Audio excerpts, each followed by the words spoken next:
Всем привет и добро пожаловать! Я Наташа. А я Катя, и это подкаст для тех, кто изучает русский язык.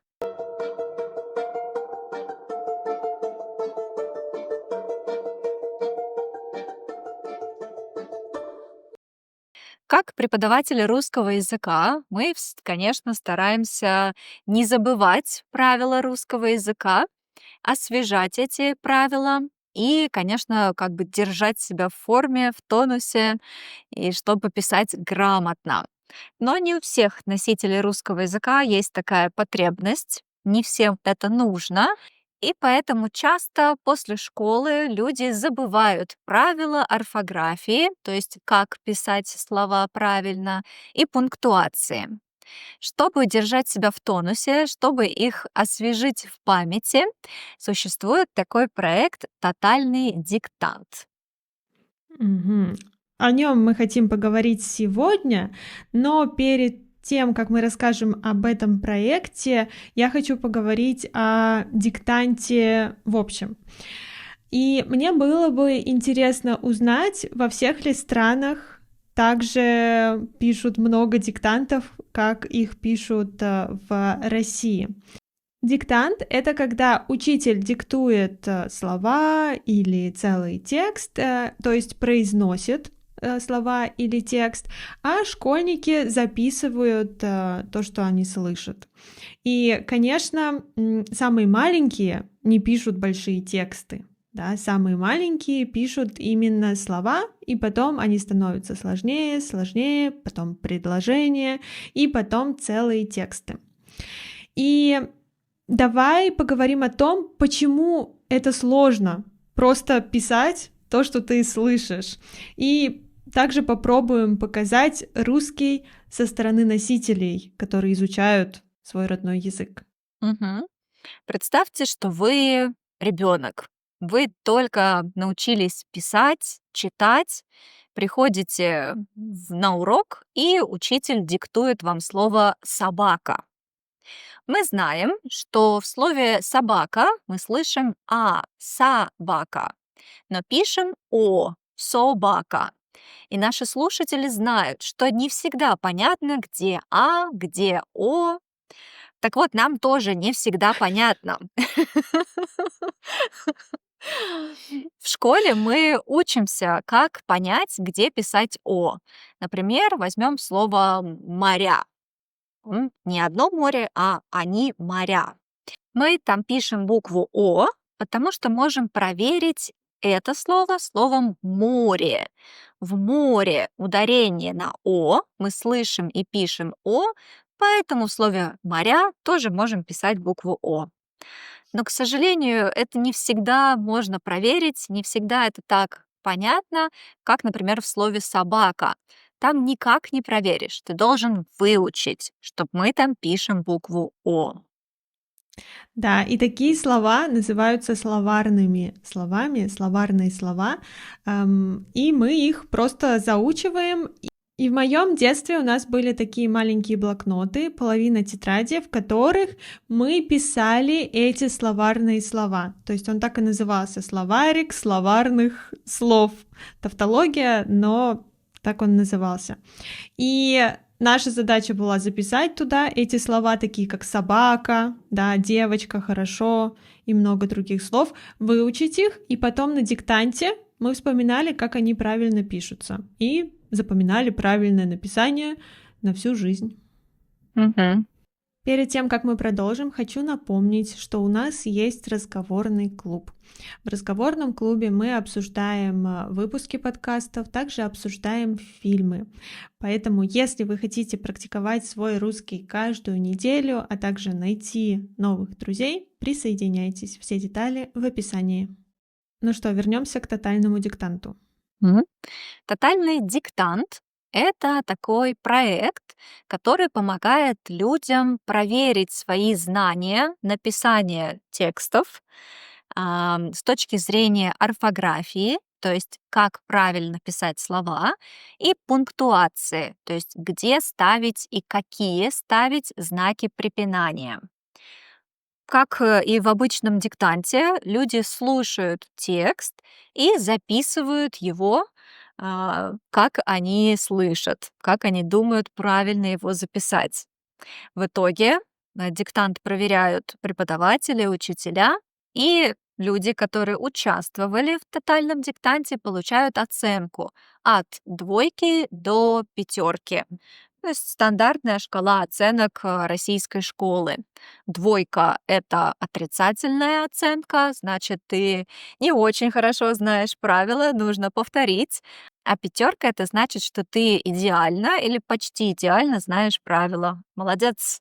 И эта акция проходит ежегодно, то есть каждый год желающие пишут этот диктант, и поучаствовать может любой человек, как онлайн, так и оффлайн. И также люди со всего мира могут участвовать в этой акции, не только люди, которые проживают на территории России. И также этот проект существует достаточно давно. Например, в 2024 году этот проект отметил свое 20-летие. Да, очень серьезно.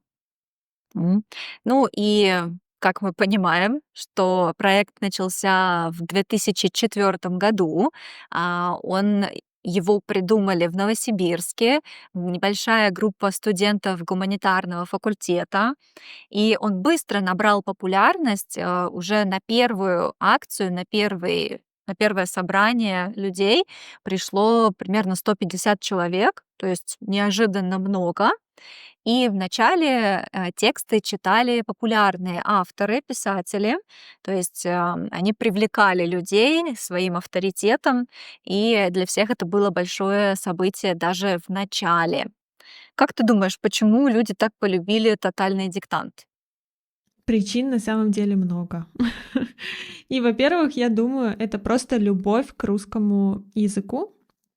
Например, я люблю русский язык, я думаю, ты тоже любишь русский язык, и я люблю его со школы, и в школе я тоже как бы не просто ходила на уроки, а действительно изучала язык. И все равно сейчас бывают такие моменты, когда я задумываюсь, а почему это так, а какая этимология этого слова. То есть это просто акция, проект для любителей русского языка. Во-вторых, я думаю, что это тоже вызов, да, это тоже челлендж, потому что можно учить русский всю жизнь и в школе, и в университете, и потом его преподавать, и все равно иногда сомневаться, а точно здесь так, а какая там буква пишется здесь, а какой знак препинания поставить, поэтому многие с удовольствием принимают этот вызов. И в-третьих, это команда организаторов и активные участники этого проекта. Я на многих подписана и в Инстаграме, и в Ютубе, и они очень мотивируют принимать участие в тотальном диктанте и заниматься русским языком, и что-то новое изучать, узнавать. И, наверное, добавлю еще четвертую причину. Это какая-то, не знаю, маркетинговая компания, может, потому что, например, у них есть мерч, они выпускают те же там худи или футболки, или шоперы, по-моему, у них даже были, с очень интересными надписями, с таким интересным стилем, и мне кажется, что это все вместе очень мотивирует участвовать, и это как бы манит тебя попробовать это хотя бы раз. Да, стать частью этого большого проекта, приобщиться к этому делу. Да. Да, вообще сейчас это большой проект. У них есть и курс для подготовки к диктанту, то есть чтобы повторить эти правила русского языка. У них есть лекции разные, статьи они пишут. У них очень классный сайт, мне очень понравился. Там все так понятно, но в то же время увлекательно расписано. Ну, классно, молодцы. И особенно интересно, что на самом деле весь проект — это не коммерческий проект. Они не получают за это деньги. И, по сути, вся эта идея держится на мотивации, на энтузиазме людей, волонтеров, которые это все организуют. Ну, это вау. Да, согласна. И еще мне нравится, что это гуманитарии, потому что принято, не знаю, у нас как-то в нашей стране, в нашей культуре, что технари, вот они вау, а гуманитарии — это, к сожалению, те люди, которые не смогли стать технарями, Это да. те люди, которые будут работать в «Макдональдсе». Мгм. Да, и поэтому здесь такое большое комьюнити, сообщество любителей русского языка и гуманитариев, что мне просто нравится, что это комьюнити существует. Да, может быть, я не часть этой команды, но мне просто нравится факт того, что есть эта команда и есть этот проект. Мгм. Да, приятно знать, что есть такие неравнодушные люди по отношению к русскому языку, что мы не одни такие, и это вдохновляет. Да, и давай немного еще поговорим про тексты для диктанта. М, да. Потому что эти тексты пишут современные писатели. И это тоже такая, я не знаю, это они делают тоже из любви к русскому языку или просто чтобы помочь этому проекту, я не знаю, но мне просто нравится, что они приглашают современных авторов. Эти современные авторы пишут эти тексты, потому что очень важно, чтобы это был новый текст, никому неизвестный текст, чтобы вы не могли читерить во время написания диктанта, чтобы вы не могли загуглить этот текст и просто, не знаю, переписать из интернета. Мгм. Да, и на самом деле это не пустые слова. Такие случаи были в начале, когда использовались тексты классиков, которые все знают, которые любой человек может найти в интернете или в библиотеке. Были люди, которые просто списали текст, фрагмент, и, конечно, в этом нет никакого смысла, это нарушает правила, идею проекта, поэтому решили придумать такую стратегию, чтобы избежать такой ситуации. Гениально. Но в чем смысл идти на диктант? Это не урок в школе, это не обязательно. То есть это только по твоему желанию идти туда и все равно пытаться списать. Для чего?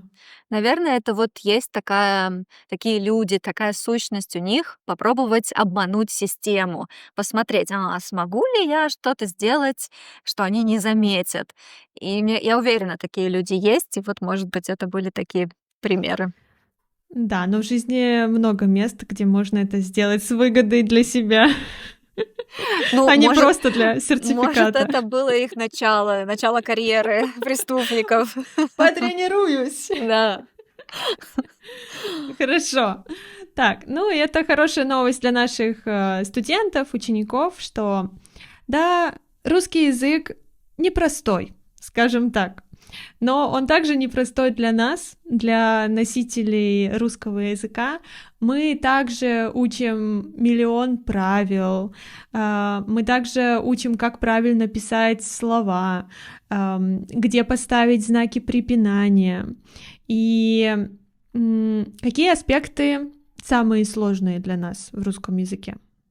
Ну, мы уже сказали про словарные слова, когда Мгм. непонятно, где писать букву «о», например. Также сюда относятся слова с непроизносимыми согласными. Это когда мы пишем какую-то согласную букву, но мы ее не слышим. Например, в слове «чувствовать» мы не слышим букву «в». Или в слове «лестница» мы не слышим букву «т». Да, и как любят говорить наши ученики, зачем ее там писать, если мы не произносим? Мы не Кто бы знаем. говорил, кто бы говорил? А что насчет французского, английского языка? Извините. Да, да. В русском языке есть такие случаи, но их не так много, как в Да. том же французском. Ты Мгм. права. Также чередующиеся гласные, что уже сложно только выговорить, да. Например, забирать, заберу, забирать и заберу е. Также это не со словами, потому что не иногда пишется раздельно, иногда пишется солидно. Это тоже. Это большая ам, боль на самом деле. Там столько правил, и когда ты начинаешь задумываться, а зачем вообще существуют эти правила, ты не находишь ответа, потому что, в принципе, на смысл это не особо влияет. Да, много нюансов. Если бы было только одно правило, ты его выучил и используешь, это намного Хорошо, да. легче, чем много разных нюансов. Если так, то так, а если так, то так. Мгм. Да, также это одна или две «н» Ах, в слове. Да, точно. это тоже. Есть некоторые слова, которые просто нужно запомнить, но те же причастия, да, там все намного сложнее. Мгм. Да. И мне кажется, тоже большая боль для всех изучающих русский язык — это пунктуация. Говорят, что русскоязычного человека в английском языке выдают запятые, которые он везде ставит. Но простите нас, просто в русском языке мы так привыкли ставить их по несколько раз в предложении, что мы не можем остановиться, мы не можем не делать этого в английском языке. Но самое главное правило, наверное, первое правило пунктуации, которое мы учим, это то, что перед «но» всегда запятая. Да? И я не могу писать на английском и не поставить эту запятую перед «но», потому что это как будто это что-то неправильное, там Мгм. должна быть эта запятая. Да. Но да, в английском языке хочешь — ставь, не хочешь — Очень не ставь. удобно. А что вы в английском языке изучаете так много лет в школе? У нас вот каждый год можно новое правило пунктуации вводить, и все. Да, и я тоже помню, что на диктантах, ну, на школьных диктантах снижают оценку за пунктуацию. Это Конечно. очень важный пункт. Это не просто какая-то запятая, которую не поставил, ну и фиг с Да. ней. Да. Даже в государственном экзамене, который мы все сдаем, когда заканчиваем школу, обязательно есть задание на пунктуацию, где нужно понять, сколько запятых в этом предложении, или в этом случае нужна запятая или нет. Объясните, пожалуйста.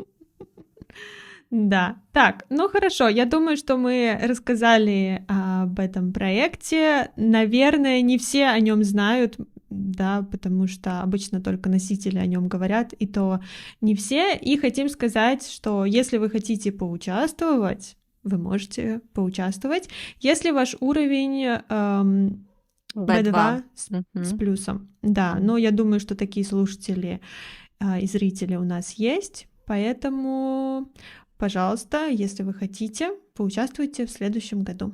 Мгм. Наверное, мы оставим ссылку в описании к этому видео. Да, верно, прекрасно. Так, ну и вопрос недели. Вопрос недели. Есть ли подобный проект в вашей стране? Спасибо, что прослушали или просмотрели этот выпуск до конца. Становитесь патронами нашего подкаста, получайте скрипт каждого эпизода, доступ к закрытой группе в Телеграме, а также место в разговорном клубе. Все детали в описании. Пока-пока! Пока-пока!